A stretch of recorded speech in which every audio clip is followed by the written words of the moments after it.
ಎಲ್ರಿಗೂ ನಮಸ್ಕಾರ. ಡೆಫಿನೆಟ್ಲಿ ತುಂಬ ಸ್ಪೆಷಲ್, ಯಾಕಂದರೆ ನನ್ನ ಫಾದರ್ ಮದರ್ ಎರಡೂ ನನ್ನ ಮದರೇ.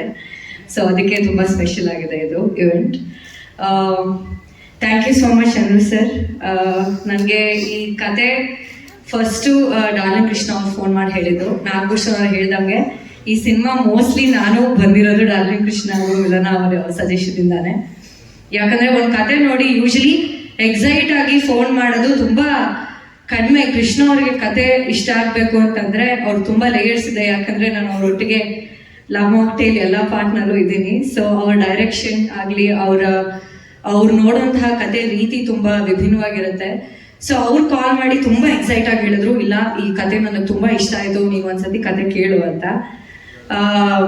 ಅದನ್ನೇ ಹಾಗೆ ಸಜೆಸ್ಟ್ ಮಾಡಿ ನನಗೆ ಕತೆ ಕೇಳಿದಾಗ ನನಗೆ ಫಸ್ಟ್ ಇಂದ ಲಾಸ್ಟ್ ತನಕನೂ ತುಂಬ ಗ್ರಿಪ್ಪಿಂಗ್ ಅಂತ ಅನಿಸ್ತು. ಇವತ್ತು ನಮ್ಮ ಡೈರೆಕ್ಟರ್ ಸ್ಟೇಜ್ ಮೇಲೆ ಮಾತಾಡಲಿಲ್ಲ ಅಷ್ಟು, ಬಟ್ ಡೆಫಿನೆಟ್ಲಿ ಸಿನಿಮಾ ರಿಲೀಸ್ ಆದಾಗ ಅವ್ರ ಕೆಲಸ ಸಿನಿಮಾದ ಮೂಲಕ ಖಂಡಿತ ತುಂಬ ದೊಡ್ಡ ಸದ್ದು ಮಾಡುತ್ತೆ ಅನ್ನೋ ಒಂದು ನಂಬಿಕೆ ನನಗಿದೆ.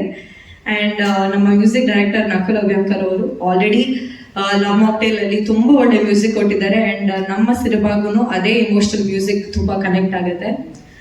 ತುಂಬ ಜನಕ್ಕೆ ಯೂಶಲಿ ನನ್ನ ಫಾದರ್ ಮಾಡಿದಾಗ ನೀವು ಮದರ ಏನು ಮಾಡ್ತಾ ಇದ್ದೀರಾ, ಯಾವ ಕ್ಯಾರೆಕ್ಟರ್ ಮಾಡ್ತಾ ಇದ್ದೀರಾ, ಹೇಗಿದೆ ಪಾತ್ರ ಅಂತೆಲ್ಲ ಅಂತ ಇದ್ರು. ನಾನು ತುಂಬ ಹೆಮ್ಮೆಯಿಂದ ತುಂಬ ಇಷ್ಟಪಟ್ಟು ಮಾಡಿರುವಂತಹ ಪಾತ್ರ ಇದು. ಆ್ಯಂಡ್ ಡೆಫಿನೆಟ್ಲಿ ಈ ವರ್ಷ ಇದು ಒಂದು ಒಳ್ಳೆ ಸ್ಟಾರ್ಟ್ ಆಗಲಿ. ಆ್ಯಂಡ್ ಈ ಸಿನಿಮಾಯಿಂದ ನಾನು ಹಂಗೆ ಹಲ್ಕಾಡೋನ್ ಕೂಡ ಮಾಡ್ತಾ ಇದ್ದೀವಿ. ನಮ್ಮ ನಿರ್ಮಾಪಕರು ಇಲ್ಲಿದ್ದಾರೆ. ಎಲ್ರಿಗೂ ಥ್ಯಾಂಕ್ಸ್. ತುಂಬ ನಿರ್ಮಾಪಕರುಗಳು ಬಂದಿದ್ದಾರೆ. ಆ್ಯಂಡ್ ಐ ಥಿಂಕ್ ಅದು ಚಂದ್ರು ಸರ್ ಅವ್ರ ಸ್ಟ್ರೆಂತ್. ಸೊ ಎಲ್ಲರೂ ದಯವಿಟ್ಟು ಈ ಸಿನಿಮಾನ ಥಿಯೇಟ್ರಲ್ಲಿ ನೋಡಿ. ಇದು ಒಂದು ಒಳ್ಳೆ ಸ್ಟಾರ್ಟ್ ಆಗಲಿ. ಒಂದು ಇಯರ್ ಎಂಡಲ್ಲಿ ಸರ್ ಒಂದು ಇವೆಂಟ್ ಮಾಡಿ ಮುಗಿಸ್ತಾ ಇದ್ದಾರೆ.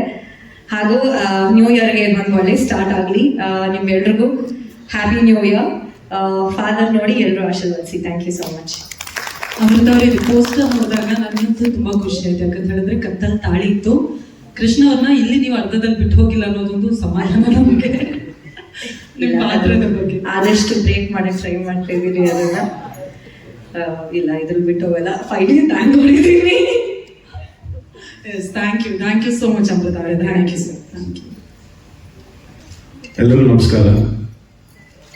ನನಗೆ ಚಂದ್ರ ಸರ್ ಫೋನ್ ಮಾಡಿ ಹಿಂಗೆ ಒಂದು 5 ನಿಮಿಷ ಸಿಗ್ಬೋದಾ ಬ್ರದರ್ ಅಂತ ಫೋನ್ ಮಾಡಿದ್ರು.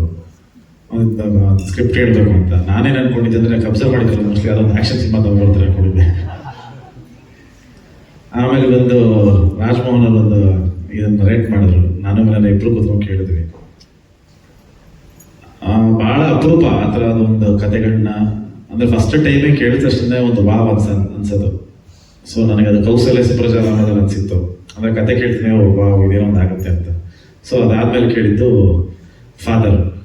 ಸೊ ಅಲ್ಲಿ ಫಿಕ್ಸ್ ಆಗ್ಬಿಟ್ಟಿದ್ವಿ ಇದು. ಅಂದರೆ ಇದು ತುಂಬ ಚೆನ್ನಾಗಿದೆ. ಈಗೆಲ್ಲ ಹೇಳ್ತಾರೆ ಎಮೋಷನ್ನು ಅದು ಇದು, ತಂದೆ ಮಗನ ಎಮೋಷನ್ ಅದು ಇದು ಅಂತೆಲ್ಲ. ಬಟ್ ಆ ಎಮೋಷನ್ ಇದೆ, ಬಟ್ ಅದಕ್ಕೂ ಮೀರಿದಂಥ ಒಂದಷ್ಟು ಅಂಶಗಳು ಕ್ಲೈಮ್ಯಾಕ್ಸಲ್ಲಿ, ಒಂದಷ್ಟು ಇವೆಂಟ್ಸ್ಗಳಿದೆ. ಅದು ತುಂಬ ಅಂದರೆ ಕತೆ ಕೇಳುವಾಗ ನನಗೆ ಒಂದು ಜರ್ಕ್ ಹೊಡೆದಿತ್ತು. ಅಯ್ಯೋ ಹೆಂಗೆ ಇದನ್ನ ಅಂದರೆ ನಾನು ಮಾಡ್ಬೋದೇ ಅದು ನನಗೆ ಭಯ ಹೋಗಿತ್ತು.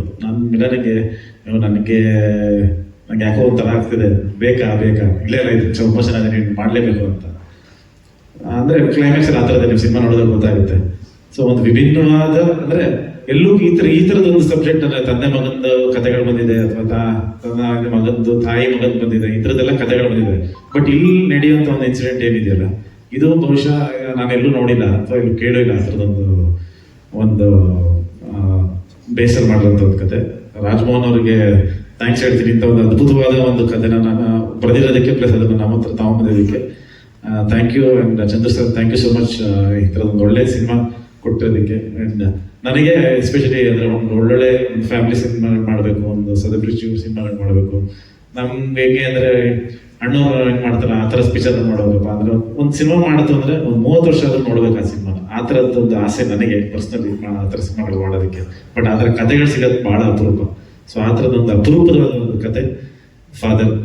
ಆ್ಯಂಡ್ ಡೆಫಿನೆಟ್ಲಿ ಸಿನಿಮಾ ಅಂದರೆ ಈ ಸಿನಿಮಾ ಹಿಟ್ಟಾಗುತ್ತೆ, ಹಂಗಾಗುತ್ತೆ ಹಿಂಗಾಗುತ್ತೆ ಅಂತ ಹೇಳೋದಕ್ಕಿಂತ ಬಹಳ ವರ್ಷಗಳ ಕಾಲ ಮನಸ್ಸಲ್ಲಿ ಉಳಿಯುವಂಥ ಚಿತ್ರ ಫಾದರ್ ಆಗುತ್ತೆ ಅಂತ ಹೇಳಿ.